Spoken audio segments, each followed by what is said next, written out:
My research reveals a fairly common definition of intention as a strong purpose or aim, accompanied by a determination to produce a desired result. People driven by intention are described as having a strong will that won't permit anything to interfere with achieving their inner desire. I imagine a sort of pit bull kind of resolve or determination. If you're one of those people with a never-give-up attitude combined with an internal picture that propels you toward fulfilling your dreams, you fit this description of someone with intention. You are, most likely, a superachiever and probably proud of your ability to recognize and take advantage of opportunities that arise. For many years, I've held a similar belief about intention. In fact, I've written and spoken often about the power of intention being just what I've described above. Over the past quarter of a century, however, I've felt a shift in my thinking from a purely psychological or personal growth emphasis toward a spiritual orientation where healing, creating miracles, manifesting, and making a connection to divine intelligence are genuine possibilities. This hasn't been a deliberate attempt to disengage from my academic and professional background, but rather a natural evolution that's been unfolding as I began to make more conscious contact with spirit. My writing now emphasizes my belief that we can find spiritual solutions to problems by living at higher levels and calling upon faster energies. In my mind, intention is now something much greater than a determined ego or individual will. It's something almost totally opposite. Perhaps this comes from shedding many levels of ego in my own life, but I also feel the strong influence of two sentences I read in a book by Carlos Castaneda. Castaneda's words were, quote, "Intent is a force that exists in the universe. When sorcerers, that is, those who live of the source, beckon intent, it comes to them and sets up a path for attainment, which means that sorcerers always accomplish what they set out to do." Unquote. When I read those two sentences, I was stunned by the insight and clarity it gave me about the power of intention. Imagine that intention is not something you do, but rather a force that exists in the universe as an invisible field of energy. I had never even considered intention in this way before reading Castaneda's words. I wrote those two sentences down, and then I had them printed on a card and laminated. I carried the laminated card with me into the catheter lab for my minor surgical procedure, and as soon as I could, I began talking about the power of intention to anyone who would listen. I made intention a part of every speech I gave. I immersed myself in this idea to use it, not only for my own healing, but to help others use the power of intention to carry them where they're fully equipped to go. I had experienced what is called satori, or instant awakening, and was intent on offering this insight to others. It had become clear to me that accessing the power of intention relieved so much of the seemingly impossible work of striving to fulfill desires by sheer force of will. Since that defining moment, I've thought of the power of intention in virtually all of my waking hours, and books, articles, conversations, telephone calls, items arriving in my mailbox, and arbitrary works I might be looking at in a bookstore all seem to conspire to keep me on this path. I know that intention is a force that we all have within us. Intention is a field of energy that flows invisibly beyond the reach of our normal, everyday, habitual patterns. It's there even before our actual conception. We have the means to attract this energy to us and experience life in an exciting new way. The meaning of omnipresent intention. Try imagining a force that's everywhere. There's no place that you can go where it isn't. It can't be divided and is present in everything you see or touch. Now extend your awareness of this infinite field of energy beyond the world of form and boundaries. This infinite, invisible force is everywhere, so it's in both the physical and the non-physical. Your physical body is one part of your totality emanating from this energy. At the instant of conception, intention sets in motion how your physical form will appear and how your growing and aging process will unfold. It also sets in motion your non-physical aspects, including your emotions, thoughts, and disposition.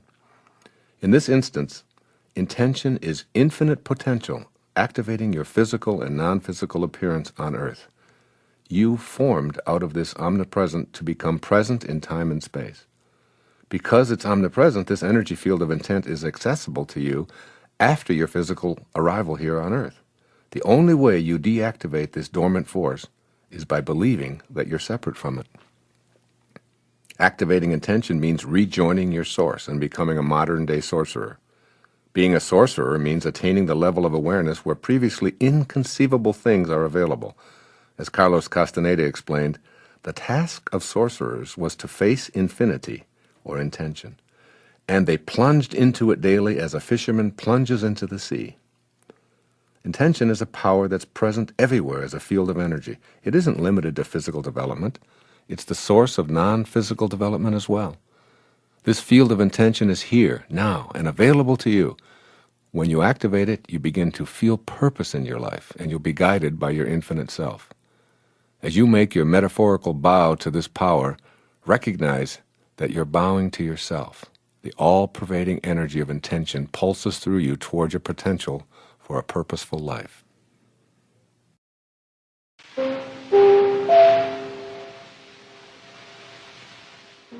You are not a human being having a spiritual experience. You are a spiritual being having a human experience. This really means that you are eternal, that your essence of who you are is something that can never be taken away. Your life here is a parenthesis in eternity. It opens parentheses at a given moment, called your conception. It closes parentheses at the instant of your death, and it's surrounded by eternity. You are that eternal being. Keep this in mind. It's a very, very important idea. You're not a human being having a spiritual experience. You're a spiritual being having a human experience. What you think about expands. If your thoughts are centered on what's missing, then what's missing, by definition, will have to expand. Nothing you imagine in your mind is impossible. Perhaps you'll be surprised to learn that there's no such thing as a nervous breakdown. Nerves don't break down. People choose to break down. Having a plan is not necessarily unhealthy, but falling in love with the plan is a real neurosis. Don't let your plan become bigger than you are. Planning for the future, having goals, looking towards a better life, these are all terrific. But remember that life is really what happens to you while you're making other plans. Enjoy today. Have your plans, but don't fall in love with the plan. Let that plan be something that is adjustable and that can shift at any moment. We can only give away to others what we have inside ourselves.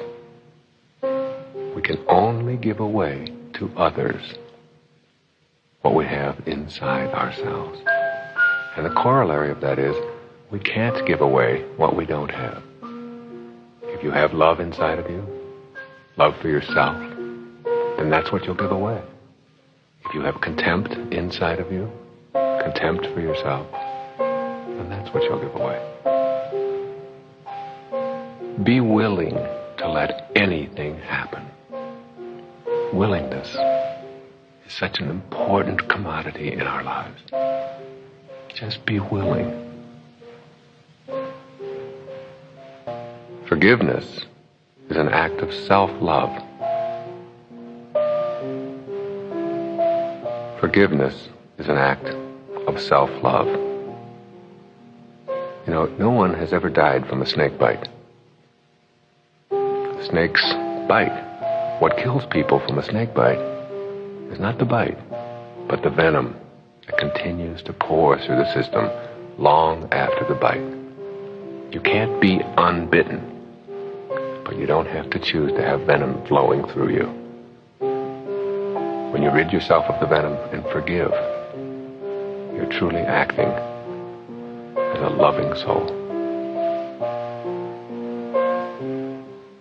If you step back far enough, it is easy to see humanity as one. Remember, this is a universe. One. Verse, song. Universe. One song. Step back and see us all as one. All of your behavior results from the thoughts that precede it. It is much easier not to smoke or eat chocolate than to do so. It is your mind that convinces you otherwise. It really is easier to not smoke or to not be addictive. Easier. If you're going to smoke or if you're going to be overweight, you have to do an awful lot of things. You have to go out to the store, you have to buy cigarettes, you have to take the cigarette package out of your pocket, you have to unwrap it, you have to carry fire in your pocket, you have to constantly be replacing them, you have to spend your money. There's a lot of things that you have to do if you're going to smoke. If you're not going to smoke, all you have to do is not smoke. So don't fool yourself and convince yourself that it's easier to smoke. It's much easier not to. Anything you must have comes to own you. Ironically, when you release it, you start getting more of it. William James once wrote, "There is a law in psychology that if you form a picture in your mind of what you would like to be, and you keep and hold that picture there long enough, you will soon become exactly as you have been thinking." William James, an American philosopher, psychologist, and teacher, was a gifted writer in the fields of theology, psychology, ethics, and metaphysics. William is considered by many to be the father of modern psychology. In this one brief statement, he offers a powerful tool for all of us to use each and every day of our lives. This process of forming a picture in our mind is often referred to as visualization and is based on the biblical idea, "As ye think, so shall ye be." This goes well beyond the idea of positive thinking. If you want to see your life work at an entirely new level, I encourage you to discover how this law works for you personally. We think in pictures, just as we dream in pictures. Not words, sentences, or phrases, but mental images. The words are symbols enabling us to communicate or describe those pictures. It is this picturing process that William James is saying that you control with your free will. If you can learn to hold those pictures long enough without allowing anyone to weaken them, you will actually convert those pictures into your reality. You will become a co-creator of your very existence and all that shows up in your life. I have written an entire book and produced a recording based on the principles involved in this process called Manifest Your Destiny, and I choose not to repeat those 9 principles here. What I will do is offer you what I think of as the 4 R's for putting this idea to work beginning today. Here are the 4 R's in one sentence. What you really, really, really, really want, you will get. The first R stands for what you really wish. Here is where you form a picture of what you would like in your life, such as a promotion, a new car, weight loss, non-addiction, or whatever. Once the picture is formed, you wish for it by seeing yourself in the job or driving the new car or at your desired weight or non-addicted. Everything you manifest begins with a wish based upon an inner visualization. The second R stands for what you really desire. The difference between merely having a picture in your mind that you wish for and a desire is in your willingness to ask for it. Ask and you shall receive is not an empty promise. Whatever it is that you have wished for in your imagery, ask out loud but privately to receive. God, I am asking for your cooperation in bringing this picture to me in a material way. The third R stands for what you really intend. Now you take the picture which you have wished for and asked for, and you frame it into a statement of intention or will. It goes like this. I intend to bring this picture into my world with the cooperation of whatever you prefer to name as the creative intelligence.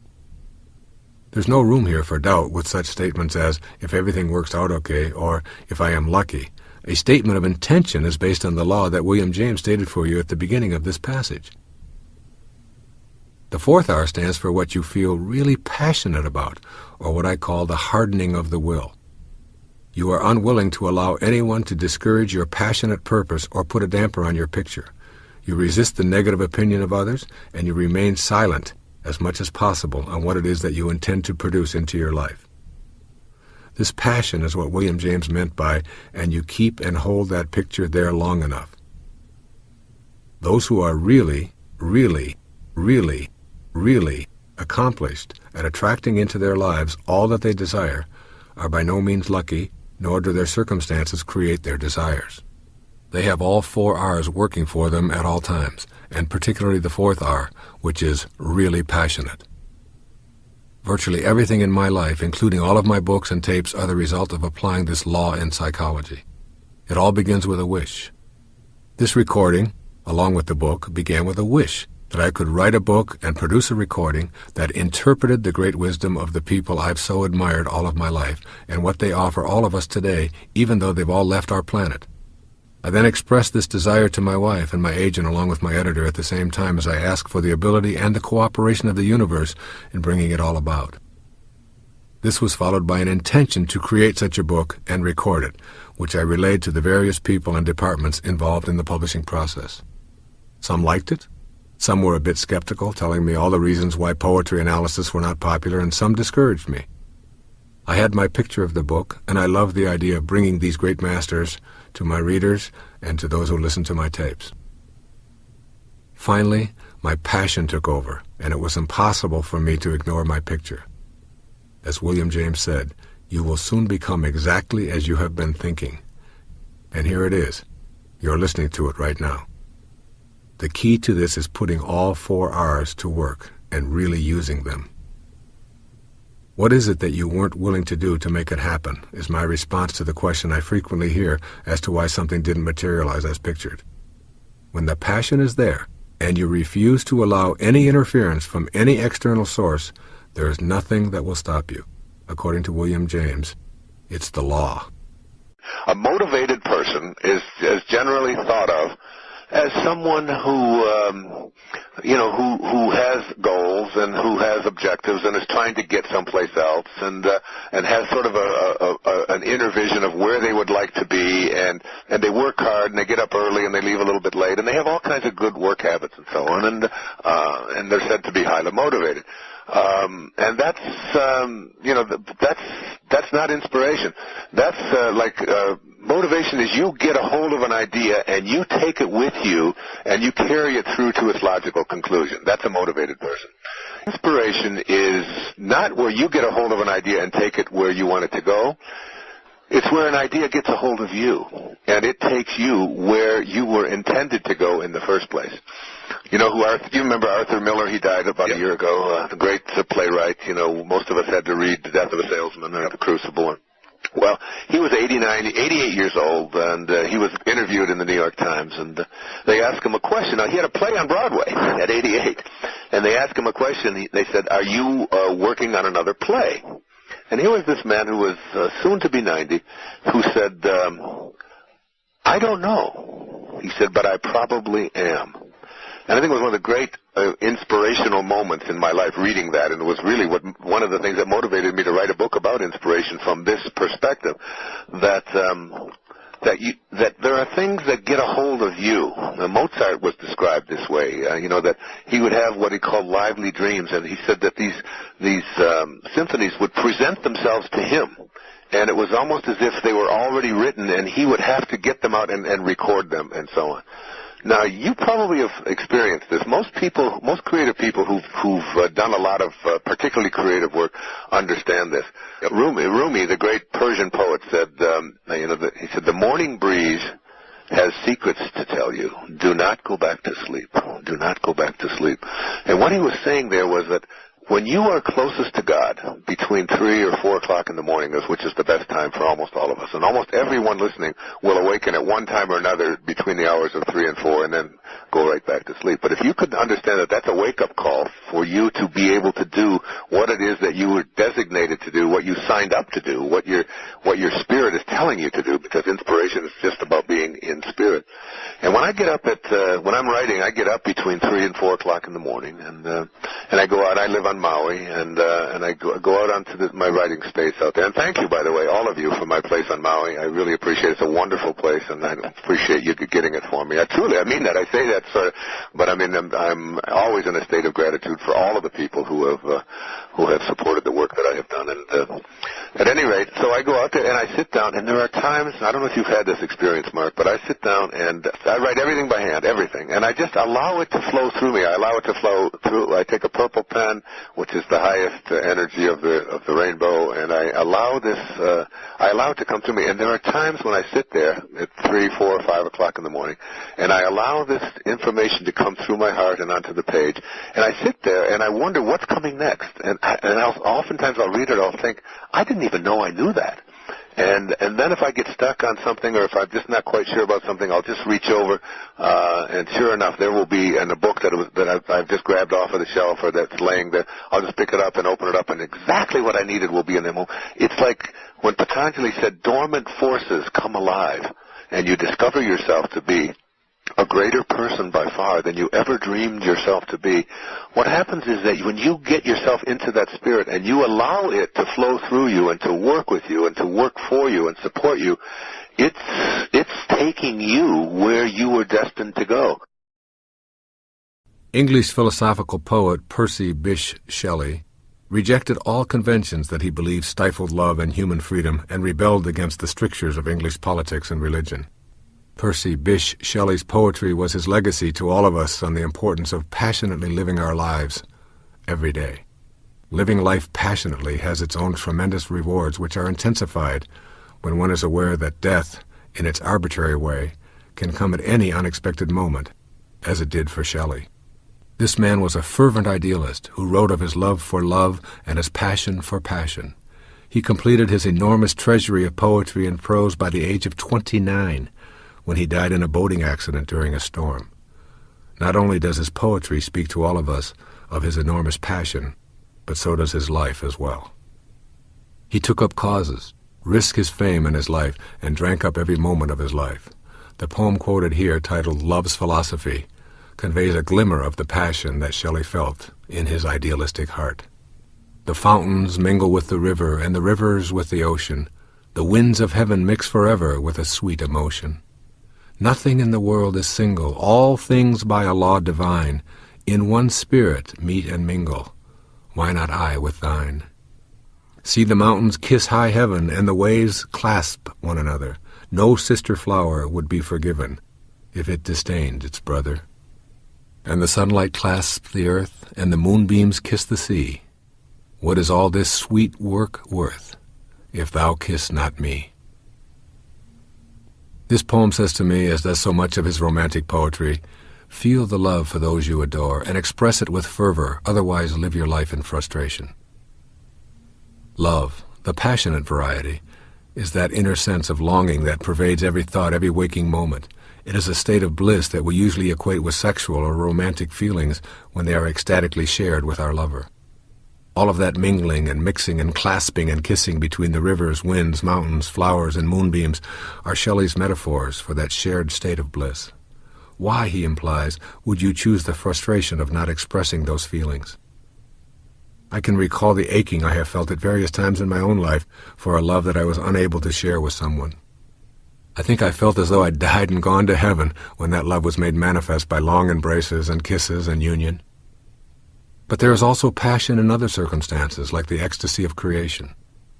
When we consider the matter of having passion in our lives, it is important to pay attention to the things that we feel passionate about. Shelley speaks of a love and a joyful heart that is able to appreciate the beauty of our world and all of those we feel connected to. His is not exclusively a passion that keeps us enslaved to our sexual ecstasies. What he is describing is living your life not as if today were the first day of the rest of your life, but as if this were the only day of your life, which of course it is. And sharing your passion because a shared joy is a way of doubling one's joy.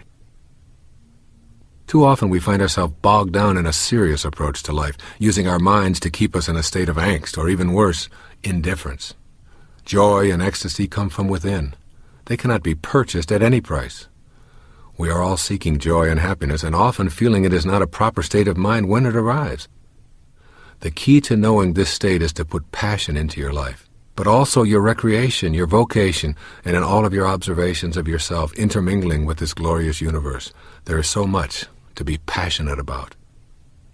I have found that people who have a passion or a strong will for what they want to achieve, and who do not allow others to smear or sully their inner pictures of what they want to manifest, always seem to get what it is they are desiring in their lives. Shelley lived out of his passionate idealism with every breath and heartbeat. His passion is reflected in his magnificent poetry. To put this passion to work into your own life, first, know that you are a part of a joyful universe. Allow your romantic, ecstatic, joyful emotions to appear more frequently in your daily life. When you feel joy, experience it and then express it. As it says in the New Testament, joy is the fruit of the Spirit. Don't deny yourself that fruit. Secondly, write your own poetry. Take the time to record your feelings of passion. Whether your passion is pottery or antique furniture, mathematics or music, express it in your own words. Third, give yourself permission to be a passionate person. Be passionate about anything or anyone you choose without interference from your inner critic. When that inner critic tries to make you feel foolish, gently but firmly tell it to wait for you in the lobby and invite it to rejoin you later if you want it. And fourth, tell those you love how you feel about them as often as possible. This will give you the opportunity to share your joy, and by doing so, doubling it. Here are a few of the conditioned thoughts that keep your ego in charge of your life and prevent you from materializing what you desire and what desires you. The first is called, I am not in charge of my life. That force is outside me. You can change this perception. Turn your attention away from the ego-dominated thoughts about the circumstances of your life to the present moment. By consciously noticing your breath, the sounds, textures, smells, and scenes that the life force is experiencing through you. A second conditioned thought says, people cannot manifest. It is all a function of the cosmic throw of the dice. It's all just luck. Well, blaming luck or some external invisible force that controls the universe is a habit of conditioning that leads to disempowerment and ultimately to defeat. You are the universe. It is not something outside you. You are that force which is in everything, even the things that have previously failed to show up in your life. Remember, as you think, so shall you be. If you think you can't, you're right, and that is precisely what you will see showing up in your life. A third conditioned response, or thought. I have tried before and it's never worked for me. Here the conditioned response is believing that once having tried and failed, further efforts will yield the same results. Let go of your obsession with the past and with trying, and instead remain relaxed and casual in the moment. Your past is an illusion. It is the trail that is left behind you, and a trail behind you cannot drive you today, regardless of what you choose to believe. All you have is now, and you have never tried anything. A fourth conditioned thought. Only highly evolved beings can manifest. Here again, this is the ego saying that you are separate and distinct from your spiritual teachers and others who live at the highest levels.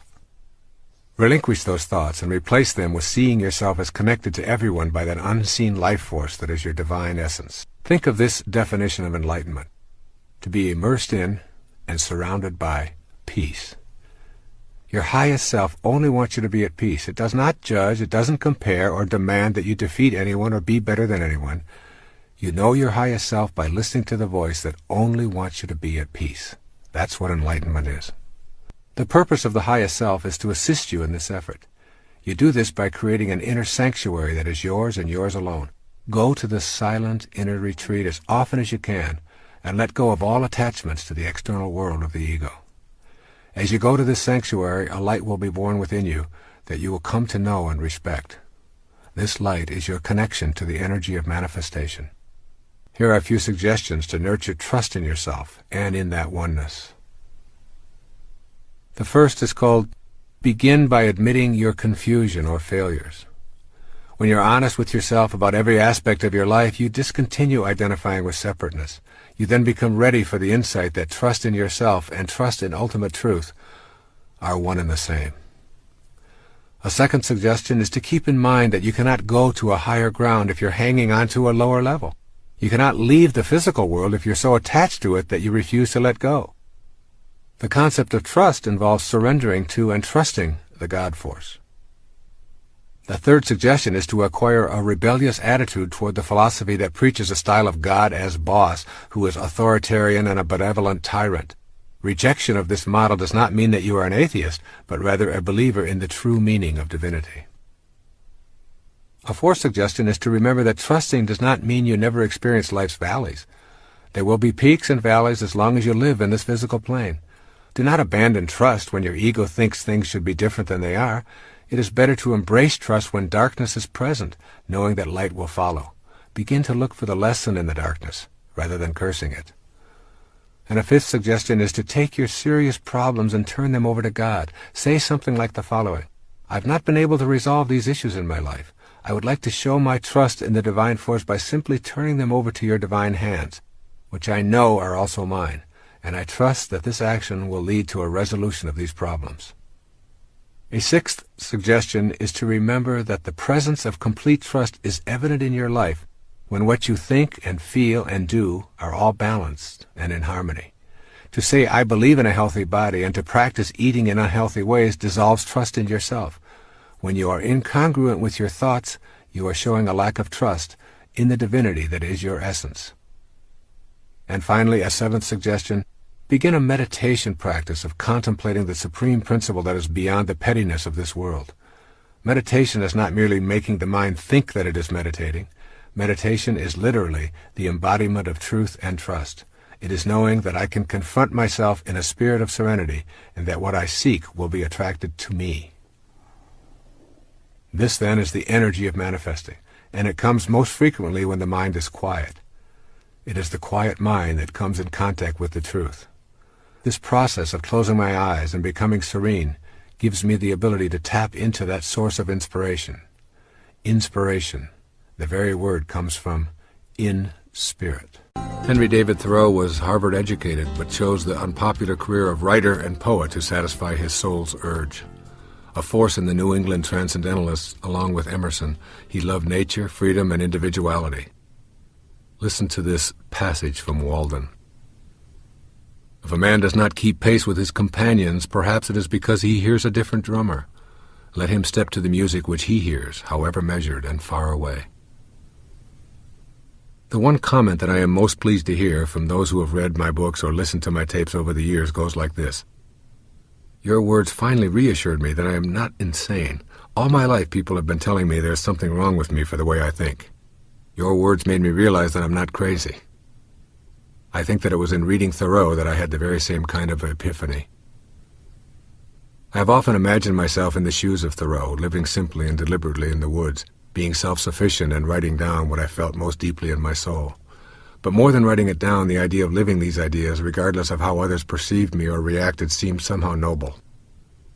Within each of us there is a voice that whispers, take the risks, pursue your dreams, live life to the fullest. As long as you're not hurting anyone else, why not? Then outside of us there are voices that scream, don't be a fool, you're going to fail. Be just like everyone else. If you do what you want, you're being selfish and you're hurting others. These loud, incessant dictates of our companions urge us to keep up with them and threaten to ostracize us when we fail to do so.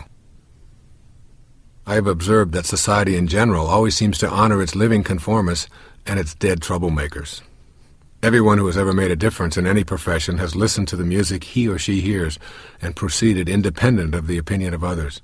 In doing so, they are labeled troublemakers, incorrigibles, even misfits. Yet they become highly respectable after death. This includes Henry David Thoreau, who was vilified for his position in his essay on the necessity of civil disobedience, and jailed for refusing to obey what he considered absurd rulings. Yet today he is required reading in virtually all high schools and universities. The beat that you hear within yourself is your connection to your soul's purpose. It will continue to plague you when you ignore it or suppress it in an attempt to conform with society. Those who implore you to march to the beat they hear are often well-intentioned and coming from a position of love for you. They'll tell you, I only have your very best interest in mind, and I am the voice of experience. You'll be sorry if you don't follow my advice. You listen and you try so hard to be just like everybody wants you to be. Yet that nagging drumbeat that no one else seems to hear faintly thumps in the farthest reaches of your awareness. If you continue to ignore it, you will live a life of frustration. You may even learn to suffer in comfort, which is the very best you'll be able to achieve. Thoreau is speaking directly to you from the mid-19th century about your own self-sufficiency and happiness. Whatever it is that you feel compelled to be or do is the voice of your soul pleading with you to have the courage to listen and act upon the melody only you hear, as long as it does not interfere with anyone else's right to pursue their dreams. And so it is with those around you who are also hearing a drum beat that is foreign to you. They too must be allowed to step to the music they hear, even though it may sound strident and off-key to you. If everyone marched to the very same music and no one ever strayed from that conformity, we would all still be living in caves and preparing the same old recipe. Take one whole buffalo, skin it, burn it, and devour it. Progress is the result of individuals first listening to what their hearts tell them, and then acting on those messages despite the protestations of the tribe. Imagine yourself walking through the woods with Mr. Thoreau back in the 1840s before the Civil War. His observations were based not on some philosophy he had read or heard, but from his own direct experience of feeling the outrage of conformity and seeing the horrors of how Native Americans were being treated by the white man. He knew that to go along with the popular idea of removing Indians from their lands was our very own Holocaust. And so he left to live in nature and experience self-sufficiency away from the pressures of the larger group. He did not keep step with his companions, and at the time he was criticized for it. Yet time has revealed him to be one of those troublemakers we revere. Walk with Thoreau in your own mind. Listen to the voice you hear and the drumbeat only you can feel, and honor it, while honoring it in those you love as well. It is the ultimate act of unconditional love. While it may not get you any awards while you are alive, you can take comfort in knowing that you fulfilled your own divine purpose and encouraged others to do the same. To put Thoreau's advice into practice, first, refuse to evaluate yourself as sane or insane on the basis of how you fit in with the expectations of those around you. If you feel it and it harms no one, then it is authentic and very sane. Second, remind yourself that you will have to incur the misunderstanding and perhaps even the wrath of those in your immediate tribes for having the temerity to march to your own drumbeat. Don't take it personally, even for one moment. It is merely a strategy to get you to conform, and when you fail to react, the wrath will quickly disappear. Third, allow those in your immediate sphere, family and friends, to have the joy of blissfully marching to their own beat without having to explain or defend their choices. You will be substituting anger and resentment for peace and love, and everyone will enjoy the original music they hear. Like magnetism, there is a force that has many characteristics that are quite impossible to detect with our physical senses. We call this force energy. Energy is in all things in our universe and has an impact upon objects around it with something that we describe as the power of attraction. In magnetic fields, we can easily see it at work, yet we're unable to detect the formless energy with our sensory apparatus. The force is there, attracting and repelling, and it is everywhere on our planet. If it is everywhere, then it is also within us. It seems unlikely that our senses will inform us any better than they help us comprehend how a magnetic pole works. We can see the results, but the force itself is always elusive and in motion. We can use this universal energy to bring to us objects of our desire because the same energy that is in what we desire is also in us, and vice versa. It is simply a matter of alignment and will that allows us to tap into this force. Bringing things into the physical world is a process that we call creation. What we create involves the use of the same power that is in all that is created. It is only a matter of degree. There's absolutely no difference in the power that brings something from the world of waves into the world of particles and the power that brings your thoughts or mental pictures into form. The world of spirit from which all matter derives and the world of matter comprise one harmonious whole. They are separate but always together, just like the peak of the wave and its base, separate but forming an inseparable whole. Think of manifesting as nothing more than transforming waves of possibility into particles of reality. The transforming process requires energy. This energy is invisible but is always in everything, including us. Your mental pictures are related to this power of attraction. There is a power within you that allows you to form a thought or a picture. This mental picturing power is the energy of attraction that is in all creative processes. It is different in degree, but nevertheless identical with the power of attraction. This power is the very substance of life. You can't see, touch, or hear this power, but it is within you. In using this power, you are not in any way attempting to change or interfere with the laws of nature. You are fulfilling the laws. This undifferentiated power is the basis for the mysterious attraction that draws your desires to you. Think of yourself as a way that God has of particularizing. Then see your ability to formulate mental pictures as the divine creative power energizing through you. Can you see that the same creative energy that particularizes as yourself is what you use to manifest your desires? This power thrives on happiness, love, joy, contentment, and peace. The more blissful and loving you are, the more the divine spirit particularizes within you and the more godlike you become. It is through your thoughts, or how you use your power to create a thought, that all creative energy is attracted to you. If your mental pictures are of being surrounded by things and conditions that you desire, and they are rooted in joy and faith, your creative thoughts will attract these surroundings and conditions into your life. The power to even have a thought is a divine power. With this recognition of its sacredness, you form a vision or a mental picture. Finally, you hold it lovingly in place with the inner knowledge that the God force that brought everything in the universe into existence also created you. The form that this energy will take will be controlled and directed by your will or your mental picturing. It is waiting to take any direction you decide. The most important thing to remember as you practice mental picturing for the purposes of manifesting your desires is that humans never create anything. Our function is not to create, but to attract, combine, and distribute what already exists. Creations are really new combinations of already existing materials. There is one indispensable condition for the manifestation of your mental picture into the visible and concrete world: the necessity of picturing the fulfillment of your desire as if it is already accomplished on the spiritual plane. That's right. You must know within yourself that on the invisible level of your being, what you desire is already in place. You impress upon the universal mind the object of your desire, and you calmly and knowingly proceed to act upon that picture, allowing the greater intelligence, and your own, which is a part of that greater intelligence, to work through you to produce the results.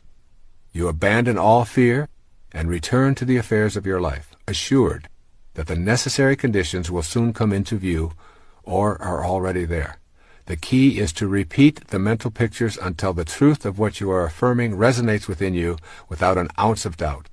If your picture doesn't manifest in the time span that you've designated, relax and retreat to your knowing that it is already in place in the spiritual realm. Time is simply not a recognizing feature of the all-creating wisdom. However, you will find it impossible to manifest if you are visualizing without an authentic will that is sufficiently steady to overcome any contrary idea or lack of faith in your own divine connection to God. Pythagoras once wrote, "Learn to be silent. Let your quiet mind listen and absorb." And during the 1600s, Blaise Pascal wrote these words, "All man's miseries derive from not being able to sit quietly in a room, alone." This is the only piece in this collection of great contributors in which I have elected to highlight two writers on the same subject. I've selected two men whose lives were separated by over 2 millennia, both of whom in their own times were considered to be the most knowledgeable in the rational fields of mathematics and science. Pythagoras, whose writings influenced the thought of Plato and Aristotle, was a major contributor to the development of both mathematics and Western rational philosophy. Blaise Pascal, a famous French mathematician, physicist, and religious philosopher who lived 22 centuries after Pythagoras, is considered to be one of the original scientific minds. He is responsible for inventing the syringe, the hydraulic press, and the first digital calculator. Keeping in mind the left-brain scientific leanings of these two scientists, listen again to their two quotes. Pascal, "All man's miseries derive from not being able to sit quietly in a room, alone." Pythagoras, "Learn to be silent.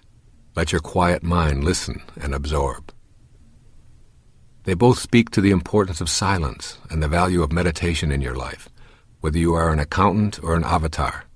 They send us a valuable message about a way of being in life that is not popularly encouraged in our culture. This is that there is tremendous value in creating alone time in your life that is spent in silence. If you want to shed your miseries, learn to silently sit in a room alone and meditate. It has been estimated that the average person has 60,000 separate thoughts each and every day. The problem with this is that we have the same 60,000 thoughts today that we had yesterday, and will repeat them again tomorrow. Learning to be quiet and meditate involves figuring out a way to enter the spaces between your thoughts, or the gap, as I call it. In this silent, empty space between your thoughts, you can find a sense of total peace in a realm that is ordinarily unknowable. Here, any illusion of your separateness is shattered. Most of us have minds that race full speed day and night. Our thoughts are a hodgepodge of continuous dialogue about schedules, money worries, sexual fantasies, grocery lists, drapery problems, concerns about the children, vacation plans, and on like a merry-go-round that never stops. Those 60,000 thoughts are usually about ordinary daily activities and create a mental pattern which leaves no space for silence. This pattern reinforces our cultural belief that all gaps in conversation need to be filled quickly. For many, silence represents an embarrassment and a social defect. Therefore, we learn to jump in to fill these spaces, regardless of whether our filler has any substance or not. Silent periods in a car or at a dinner are perceived as awkward moments, and good conversationalists know how to get those spaces occupied with some kind of noise. And so it is with ourselves as well. We have no training in silence, and we see it as unwieldy and confusing. Thus we keep the inner dialogue going just like the outer. Yet it is in that silent place where our ancient teacher Pythagoras tells us to let our quiet mind listen and absorb, that confusion will disappear and enlightened guidance will come to us. But meditation also affects the quality of our non-silent activities. The daily practice of meditation is the one single thing in my life that gives me a greater sense of well-being, increased energy, higher productivity, at a more conscious level, more satisfying relationships, and a closer connection to God. The mind is like a pond. On the surface you see all of the disturbances, yet the surface is only a fraction of the pond. It is in the depth below the surface, where there is stillness, that you will come to know the true essence of the pond, as well as your own mind. By going below the surface, you come to the spaces between your thoughts, where you are able to enter the gap. The gap is total emptiness, or silence. These two pioneering scientists, who are still quoted today in university courses, were studying the nature of the universe. They struggled with the mysteries of energy and pressure and mathematics and space and time and universal truth. Their message to all of us here is quite simple. If you want to understand the universe, or your own personal universe, then be quiet and face your fear of sitting in a room alone and going deep within the layers of your own mind. It is the space between the notes that makes the music. Without that emptiness, that silence in between, there is no music, only a noise. You too are silent, empty space at your center, surrounded by form. To break through that form and discover your very creative nature that is in the center, you must take the time to become silent each day and enter that rapturous space between your thoughts. No amount of my talking about the value of daily meditation will ever convince you. You will never know the value of this practice unless you make the commitment to do it. English poet and dramatist of the Elizabethan and early Jacobean period, William Shakespeare is the most widely known author in all of English literature. To read William Shakespeare is to become lost in his unprecedentedly rich and inventive use of the English language. I decided to present this selection on the quality of mercy from The Merchant of Venice because I feel these are the most profound and practical 14 lines ever written on this human attribute. The quality of mercy is not strained. It droppeth as the gentle rain from heaven upon the place beneath. It is twice blessed. It blesseth him that gives and him that takes. 'Tis mightiest in the mightiest. It becomes the throned monarch better than his crown. His scepter shows the force of temporal power, the attribute to awe and majesty, wherein doth sit the dread and fear of kings. But mercy is above this sceptered sway. It is enthroned in the hearts of kings. It is an attribute to God himself. and earthly power doth then show like as God's, when mercy seasons justice. Living with a spirit of mercy and putting it to use each day is the way to tame our more base and primitive instincts while nurturing love and compassion. When we are hurt by others, our first impulse is usually to get even. Revenge rather than mercy is what our more savage side urges. Yet Shakespeare defines this quality of mercy, which he equates as an attribute of God, as it droppeth as the gentle rain from heaven upon the place beneath, it is twice blessed. The first blessing of mercy or compassion is on you, the giver. This message summarizes much of the wisdom that the psychological literature has to offer. That is, be compassionate with yourself. Do not judge yourself harshly when you make a mistake or fail to live up to some standard. Be of such a mind that you can detach from the misconduct or failure and be gentle and loving with yourself. Forgive yourself for being so human as to have wandered around in your darker corners and emerged embarrassed or disappointed with your behavior. Give yourself mercy, a quality that Shakespeare says becomes the throned monarch better than his crown. And so it becomes you as well. When you take the first blessing of mercy and apply it to yourself, you then open to this potential of offering this quality to him that takes. If you are unable to give yourself authentic compassion, you will never be able to give it to another, any more than you can give love to another if you do not love yourself, or give money to the poor if you have none. This notion of giving mercy away is applicable in all of your relationships, in all areas of your life. Offering compassion to those who have harmed or disappointed you is not a case for being a victim. It is instead a way of saying, I understand, I care, I forgive, but I still do not like it, and I will not tolerate being treated this way or having you think it is acceptable.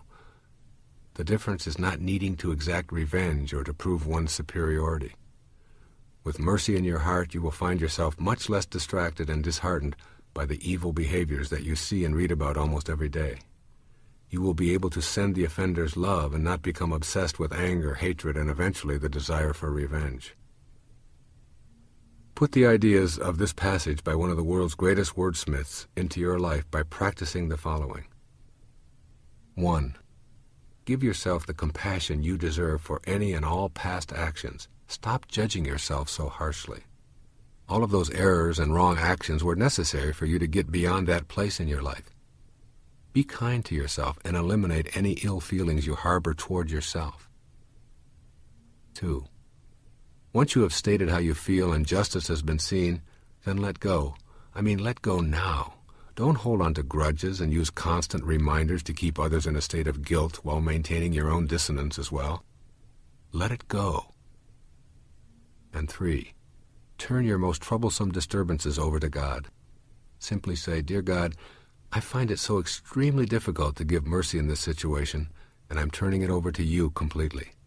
I know you will guide me in acting in the most merciful and humane way.